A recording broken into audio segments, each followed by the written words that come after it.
Noussair Mazraoui might only have been a Manchester United player for 18 games, but he has already played 4 different positions for his new club, having been handed a new role for Rúben Amorim's first game in charge.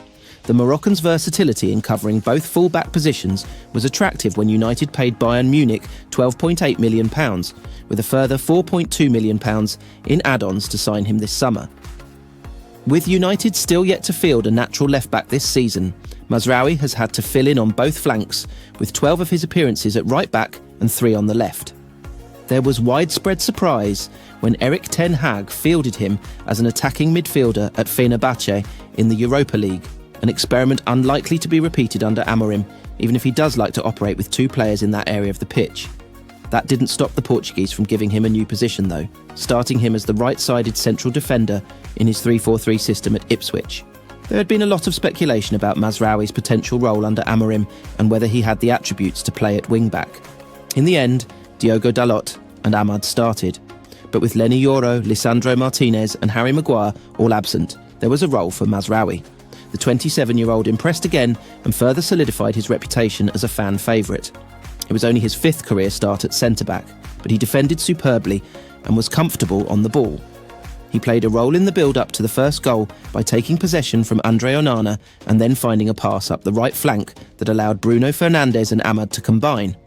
Once again, it was his physicality that most caught the eye.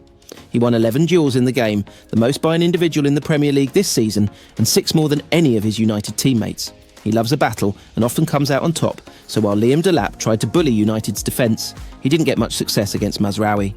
With Yoro closing in on a return and Martinez and Maguire not far away, Mazraoui's stint as a centre-back could be a short one. Amorim's best back 3 will surely be Yoro, Martinez and Matthijs de Ligt, but the new head coach might have to find a role for Mazraoui somewhere. He has already complained about this squad's lack of running back and physicality. Mazraoui's relish of the battle and his own physical strengths could make him important as something of a tone setter. Amorim was certainly impressed with him at Ipswich. We don't have too many centre-backs, so we have to adapt some players. I thought Noussair Mazraoui did very well, he said. He is so smart and is so important for us. He can play anywhere, and that kind of player is crucial for our future. Mazraoui could soon be operating in a 5th position this season if he gets a chance in one of the wing-back roles. He is close to undroppable at the moment because of the influence he can have on his teammates. Erik Ten Hag won't make it past Christmas at Manchester United this season because he hasn't got the chops, according to TalkSport presenter Simon Jordan. The Dutchman was under huge pressure during a crisis-hit campaign last season that saw his side suffer spells of woeful form as they went on to finish 8th in the Premier League. But he was given a stay of execution after winning the FA Cup, despite the club holding talks with Thomas Tuchel. New United chief Sir Jim Ratcliffe is conducting a radical overhaul of the club, with Omar Berrada installed as the new CEO, while Dan Ashworth has arrived as sporting director. They're going to alter the landscape and put some more support in, and Ratcliffe has said, "You can't judge a coach if the framework behind him isn't perfect," he said on his TalkSport show. Well, you can judge the coach for some of the things that come out of his mouth and some of the ridiculousness you have to listen to. And I get it, that when you're dealing with the media, you play a certain game and say certain things. But I don't think he's got the chops Danny Murphy sat here last year and said, "There's no way Man United can play Bruno Fernandes and Christian Eriksen in the same midfield. People will go through them like a knife through butter."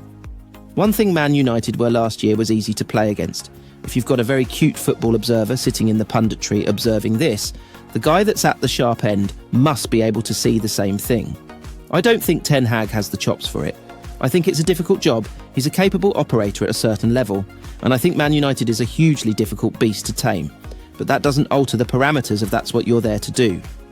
Jordan went on to say that winning the FA Cup was a get-out-of-jail card and didn't prove that he was a good enough manager for United.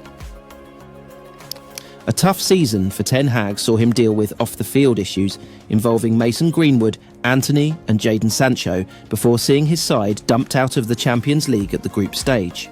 He also oversaw some horror performances, including a 3-0 loss at home to Bournemouth and coming close to losing to Coventry in the FA Cup semi-finals.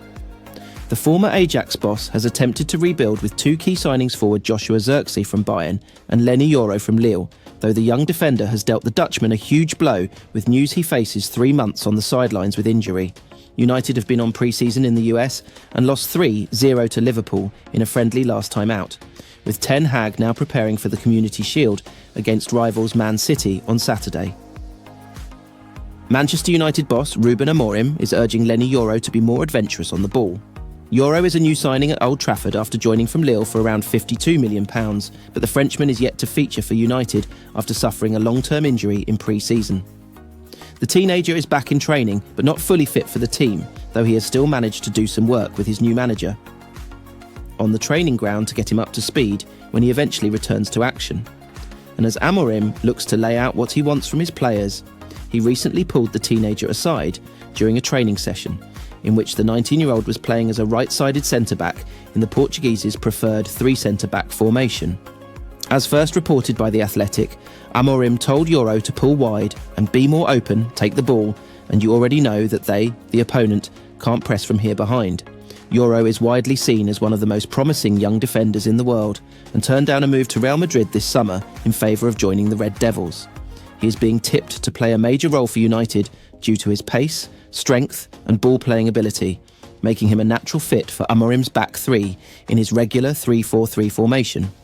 Amorim was also seen speaking closely to Kobbie Mainoo in training, pulling him aside too for a personal chat, offering suggestions on how he wants the young Englishman to receive the ball in midfield. The problem is with the ball. I think we lose the ball too fast. We win the ball, we lose the ball, and you cannot press high all the time. With the ball, we can press better. So the focus this week also was in that part. If you don't lose the ball, you can push higher. If you are higher, you can press better. So it's like a snowball, everything is connected. Following the dismissal of Steve Cooper, former Manchester United interim head coach Ruud van Nistelrooy has swiftly emerged as the frontrunner for the Leicester City managerial position. On Sunday, Leicester announced Cooper's departure from the King Power Stadium after securing only 2 victories in his 12-game tenure, with the club choosing to move forward following Saturday's loss to Chelsea. The incoming manager will take over a team currently positioned 16th in the Premier League and without a win in 4 games. Van Nistelrooy, who recently enjoyed 2 triumphs over the Foxes during his temporary stint at the helm of United, is now tipped to replace Cooper. The Coventry City position, which remains vacant following the dismissal of Mark Robins, was one that Van Nistelrooy was reportedly considered for. Former Chelsea and Everton boss Frank Lampard was also in the frame for that role and now appears to be the front-runner to take charge at the CBS Arena. It's since been suggested that United legend Van Nistelrooy has been waiting for a chance to manage a top-flight team, with several managers, including those at Crystal Palace, Wolves and Southampton, under severe pressure. Therefore, it's likely that Van Nistelrooy will stay in England and aim to return to a full managerial role, making him a possible contender should City consider replacing Cooper with the Dutchman. Van Nistelrooy could reunite with United in March, with Leicester hosting the Reds on the 15th of that month. However, a return to former club Hamburger SV could also be on the table. According to Sky Sports Germany, Van Nistelrooy is on the list of possible replacements for Stefan Baumgart at the Bundesliga 2 club and has already been discussed internally. Following his departure from Old Trafford, Rúben Amorim has been appointed the club's new head coach. His first game in charge arrived this past Sunday with a 1-1 Premier League draw played out against Ipswich Town at Portman Road. Rúben Amorim admits Manchester United will have to suffer as they strive to master his favoured 3-4-3 formation. United drew 1-1 with Ipswich Town at Portman Road in Amorim's first match in charge and struggled to adjust to the Portuguese's demands, as Andre Onana was called upon to make 3 impressive saves. Despite going 1-0 up through Marcus Rashford after 80 seconds, United failed to build on their advantage, and Amorim admitted some United players got stuck. Amorim had to select right-back Noussair Mazraoui in the back 3, as centre-halves Harry Maguire, Victor Lindelof, Lisandro Martinez and Leny Yoro were all absent. "It's hard to expect anything now," Amorim said. "It's not a surprise, but you have to see it in game. That's why I was a little bit anxious, because you cannot understand what will happen in the game. I felt that.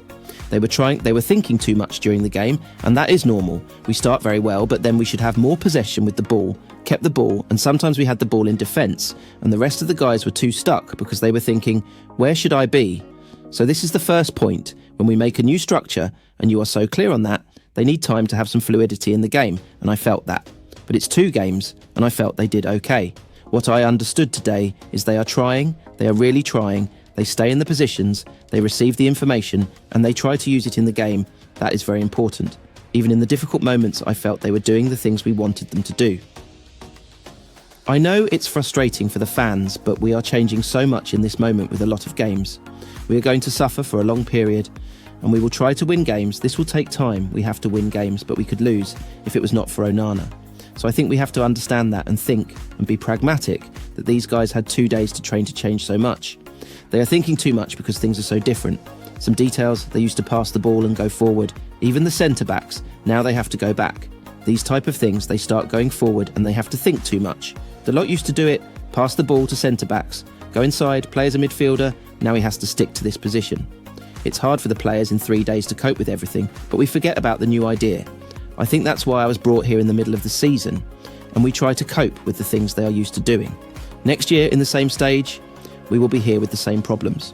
Or we start now, we risk a little bit, we suffer a little bit, and in the next year we will be better at this point, so we have to risk it a little bit. They are thinking too much, because we are changing too much with 2 trainings now, without space to improve in training. Everybody knows that we have a problem now with the centre-backs, but they are 3 defenders, 2 midfielders, 2 wingers, 2 no.10s and 1 striker. But you change if you play Bruno Fernandes in the same position as Garnacho, it's a completely different game. When we want to listen to a lot of you guys that Manchester United doesn't have a structure, we will have a situation of you see a structure and you will say that, but oh, it's not fluid. This is like steps. We have to put in the heads the structure. When they start thinking about the structure, they will play so much better. But we need time to do that, and during this time we have to manage to win games. That is very important, and I know that.